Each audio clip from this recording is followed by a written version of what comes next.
মা মা উঠো না, আমাকে খাবার দাও। কি হয়েছে? আমাকে শান্তিতে ঘুমোতে দিবি না? তোর খাবার চাই না? তোকে এক্ষুনি আমি খাবার দিচ্ছি। চল এখান থেকে। এখানে চুপ করে দাঁড়িয়ে থাকবি।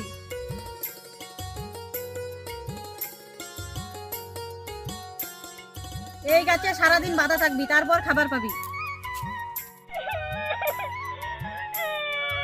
আরে এই বাচ্চাটাকে এখানে কে বেঁধে রেখেছে? তোমাকে এখানে কে বেঁধে রেখেছে? ওই যে আমার সৎ মা।